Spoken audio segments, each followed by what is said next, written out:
going on, Jerome's? Happy Wednesday. Happy hump day out there to those who celebrate.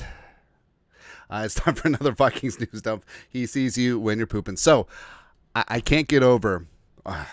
Maybe I am becoming old because just watching wildlife in our backyard as of late has become a thing, right?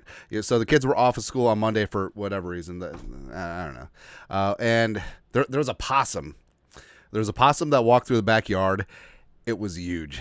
It was a big one. We couldn't tell if it was a guy or a gal, but apparently the kids have been watching it too.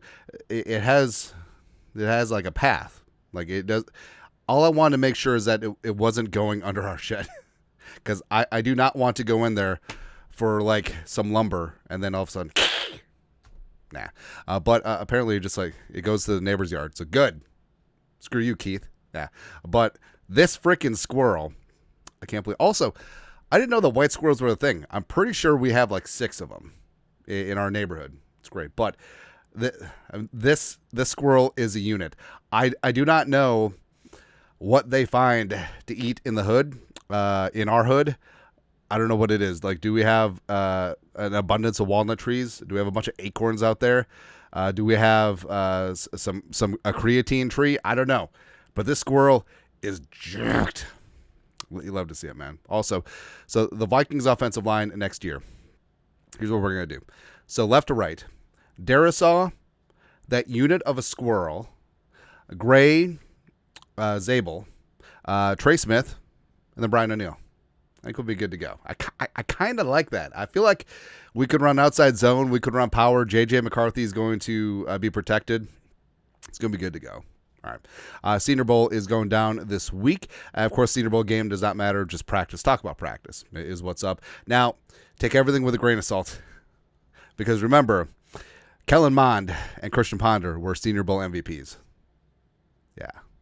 Yeah. But showing up and showing out first day of practice. The aforementioned Gray Zabel coming in from North Dakota State. The pride of Pierce, South Dakota. We actually got... So we talked about him in a separate video yesterday, and we actually got some props for saying Pierre correctly. The only reason I know that is because in 5th grade, I had South Dakota in the parade of states. So it's kind of like a science fair, but with states. And I just remember that South Dakota's state mineral is the rose quartzite, and Pierre is the only state capital that's in 2 different time zones. And you could not imagine, it's like the parents and teachers were going around and you had to spit out a couple of factoids. I was like, oh, you do 2 different time zones. And then it's like, ho, ho, ho, the kids could play fast and lose a curfew. I'll be home at midnight, Mom. I didn't say what time zone. If I had a Bitcoin for every single time I heard that as a 5th grader, I would have lots of Bitcoins. Now, I remember really stupid stuff, all right, because I was like, 12? And that's like burned into my memory banks. But ask me what my middle kid's birthday is. I don't know. Anyways, but Gray Zabel. I think that he has a chance to rise up and be the first interior offensive lineman taken. Now, Booker and Jackson are fantastic, and also you don't really know which tackles are going to kick inside the guard, but Zabel reminds me a lot. So I know that the Graham Barton comparisons are there, but we said this yesterday. I think there's a lot of Joe Thuney there, where Thuney was a small school tackle. Yes, NDSU is considered a small school. If Kent State is considered a small school, NDSU is too. I don't care. Beat Colorado next time. But Bison fans so mad. Anyways, but... So Thuney was a college tackle and kicked inside the guard with the Patriots and became one of the best guards in the National Football League. Now he's going to win his 5th Super Bowl next Sunday. It's kind of crazy. Deion Walker, Hive Assemble. So I know that there's concerns about Deion Walker. Can he be consistent? Can he be that guy at the next level? I just know that he's going to be a problem. I just know that given his friggin' size, he's literally... So they listed him at like 6'6", 350. He's literally 6'7". But can he play with leverage? Yes. Does he have positional flexibility? Yes. Can he just be like one of those weird weapons that you deploy? Yes. All the physical tools in the world. honestly, like comparisons, there isn't a 1-for-1.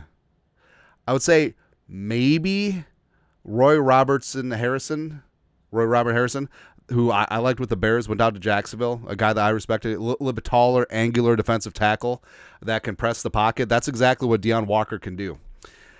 I know that the opinion is mixed. I know that some people think that he's a late first-round pick. I know that some don't even see him as a first or second rounder, but he's going to be interesting. And I need him. Mama, I need him. Also, Mike Green from Marshall, and he's going to get nitpicked to death because he doesn't check all the boxes measurable-wise. He's short, he's light, he doesn't have long arms, but dude just gets buckets. And that, I feel like too many times scouts, GMs, and like draft Twitter, that they get too hung up on measurables. Can the kid play? How much heart does he have? Right?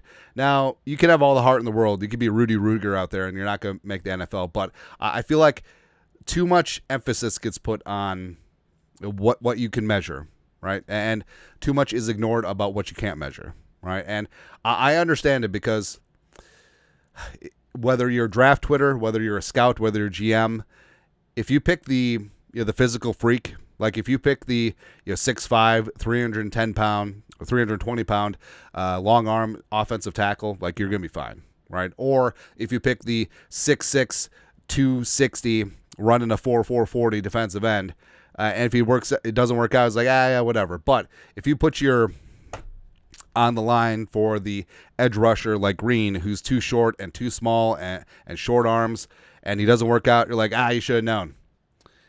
But Green's got some Dwight Freeney in him, man. Like he's got some some Freeney. He's got some Mathis. Like he's gonna be a dude. Thunder and Herd rise up. Let's go for Randy Moss. I think that he's gonna be a special player. Now, does it mesh with what the Vikings need? No, but I'm a major advocate of best player available. And hell, if Mike Green is your number one player on your board at 24, F it, do it. Like Grenard, AVG, Turner, fully understand that, but just get dudes, right? That's it.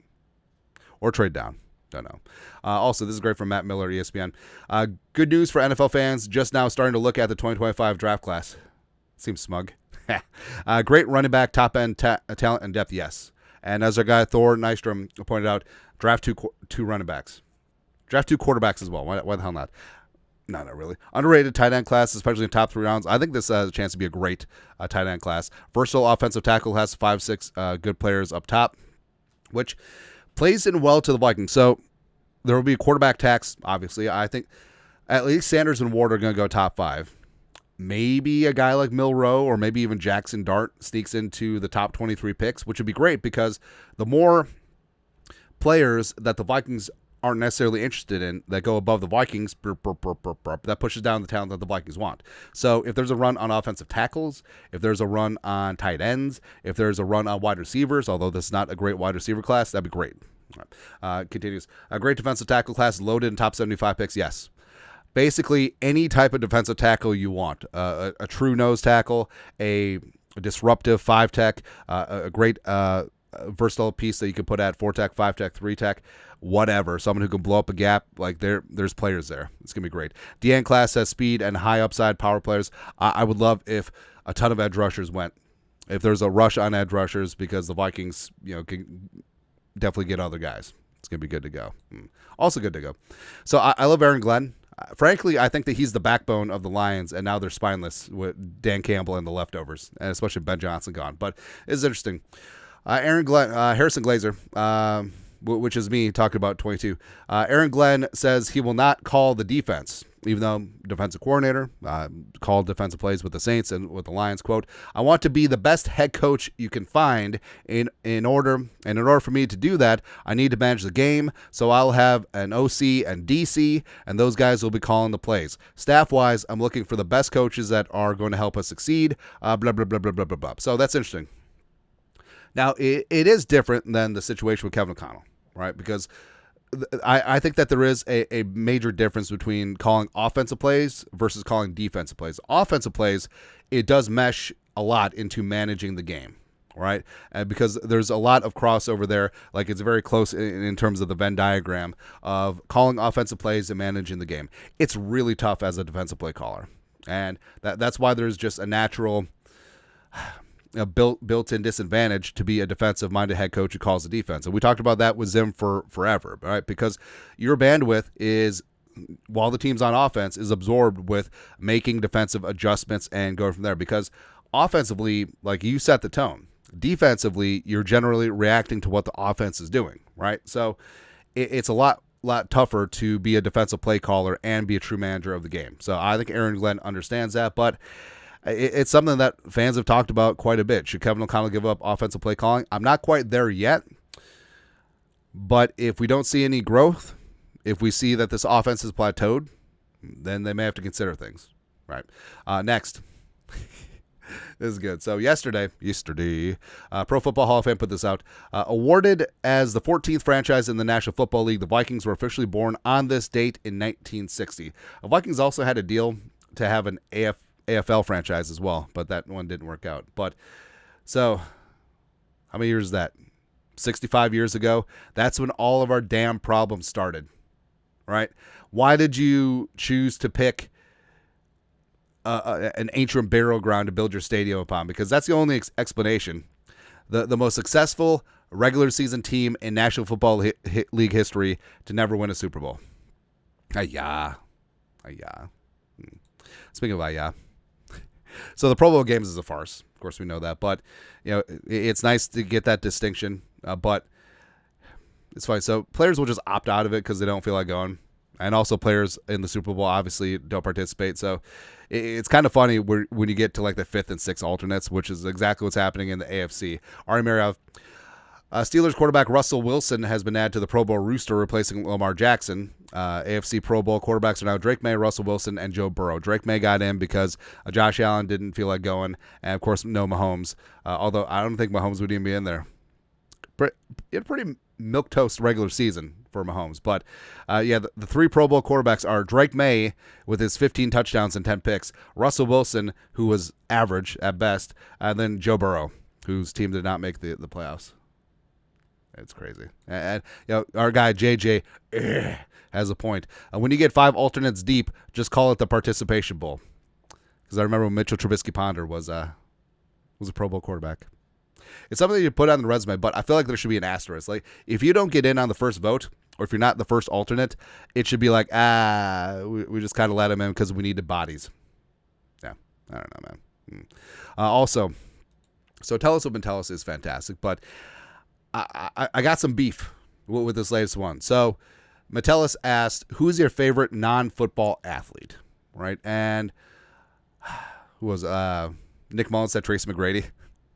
Brett Rippon said Tiger Woods. But a lot of basketball in there, and a lot of LeBrons, a lot of Kobe's, and Jonathan Grenard said Denzel Washington because I don't think he understood the question. But I understand it's a generational thing, right? And it's very depressing that after Andrew DePaulo retires, I will be older than all the players on the Rooster. Harrison Smith too. It sucks getting old. But again, I understand it's a generational thing. And for me personally, of course, I'm a Michael Jordan guy because that's the only photo of Jordan that we have. So the dominance was there.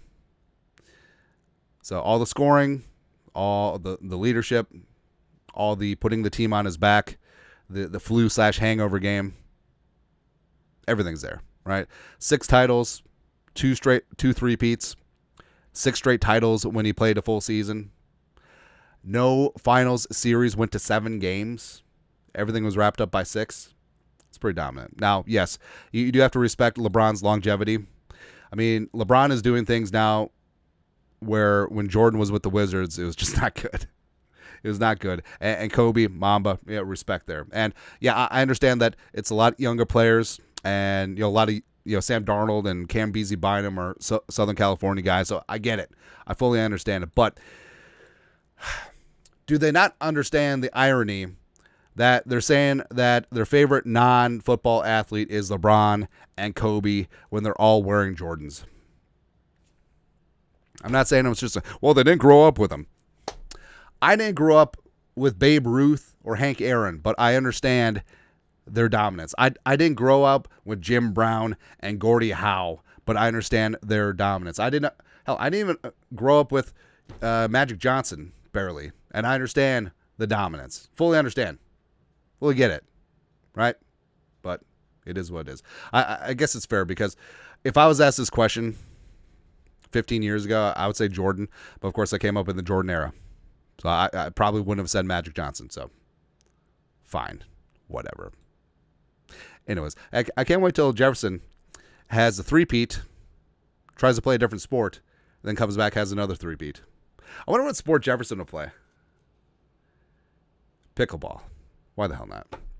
Anyways, that's Vikings News Dump on this beautiful Wednesday. You guys are the best. You know what to do. Skol. Production value.